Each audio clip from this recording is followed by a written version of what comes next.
नमस्कार दोस्तों, स्वागत है आपका हिंदी नॉलेज शो में। तो दोस्तों, आज डीआरडीओ ने जो दिखाया है ना, उसने पूरी दुनिया के तोते उड़ाकर रख दिए हैं। क्यों?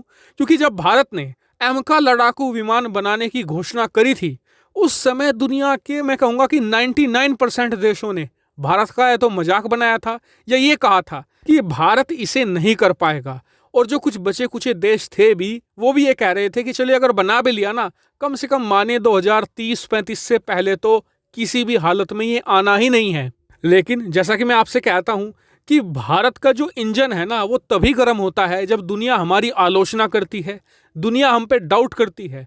भारत उस समय अपनी जो परफॉर्मेंस है वो 100 गुना देता है और पूरी दुनिया को हैरान करके रख देता है।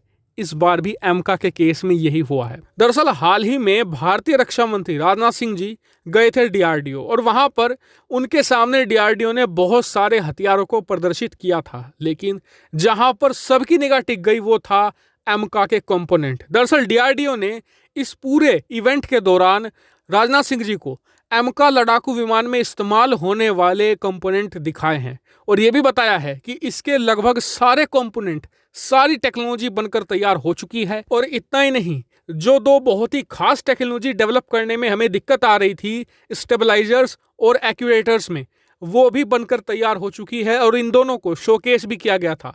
और स्क्रीन पर आप देख भी सकते हैं राजनाथ सिंह जी एमका की एक कंपोनेंट को यहाँ पर देखते हुए, साथ में उनके साथ डीआरडीओ के चीफ और दूसरे ऑफिशियल्स भी खड़े हुए हैं। हालांकि आपकी जानकारी के लिए बता दूं कि डीआरडीओ ने वही कंपोनेंट यहाँ पर शोकेस किए थे जो कंपोनेंट्स नॉन क्रिटिकल्स हैं। क्रिटिकल जो कंपोनेंट्स थे, जो टेक्नोलॉजी है, उसे यहाँ पर नहीं दिखाया गया क्योंकि उन्हें सीक्रेट रखना पड़ता है, और डीआरडीओ ने इस चीज़ का बेहद ही खास ध्यान रखा है। लेकिन इस इवेंट के बाद मैं कहूंगा कि एक देश है जिसकी सबसे ज्यादा तोते उड़े हैं, वो है चीन। क्योंकि चीन तो अभी भी भारत के एमका का मजाक बना रहा था। लगातार उनके जो डिफेंस एक्सपर्ट है ना, वो लगातार आर्टिकल छापते थे, यहाँ तक कि ट्विटर पर भी लिखते थे कि भारत यहाँ पर एमका तो 2035-40 तक बनाएगा, क्योंकि जो स्टेबलाइजर्स है और एक्यूएटर्स हैं और साथ में लैंडिंग गियर्स हैं, इन्हें बनाने में ही भारत को 5 से लेकर 7 साल लगेंगे। लेकिन चीन की जानकारी के लिए बता दूं कि जो लैंडिंग गियर्स हैं उनकी टेस्टिंग भी हो चुकी है और स्टेबलाइजर्स और एक्यूएटर्स भी तैयार हो चुके हैं। ऐसे में भारत ने एक जो बहुत ही बड़ी छलांग थी उसे लगा लिया है और बहुत ही जल्द इनकी असेंबली भी स्टार्ट कर दी जाएगी। ऐसे में चीन के लिए एक बड़ा झटका है, क्योंकि वो ये मानकर चल रहा था कि अभी के लिए उसका जो J-20 है वो पूरी तरीके से स्टेल्थ नहीं है। उसे स्टेल्थ बनाने के लिए उसके पास कम से कम 10 साल तो है ही हैं। लेकिन जिस हिसाब से एमका का काम चल रहा है, आने वाले 2 से लेकर 2.5 साल के अंदर आपको इसकी टेस्टिंग भी देखने को मिल सकती है।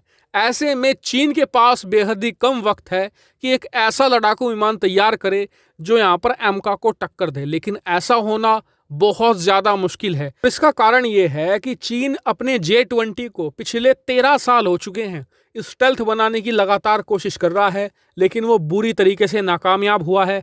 अरबों डॉलर उसके ऊपर वेस्ट भी जा चुके हैं। ऐसे में ये लॉजिक आप भी समझ सकते हैं कि जो लड़ाकू विमान अरबों डॉलर फूकने के बाद भी पिछले 10 सालों में स्टेल्थ नहीं बना, वो आने वाले 2.5-3 साल में क्या बन पाएगा। हालांकि पूरे मामले पर आप क्या सोचते हैं, कमेंट करके जरूर बताएगा। साथ ही वीडियो को शेयर कीजिएगा और चैनल को सब्सक्राइब करना बिल्कुल मत भूलिएगा। Thank you very much for watching video.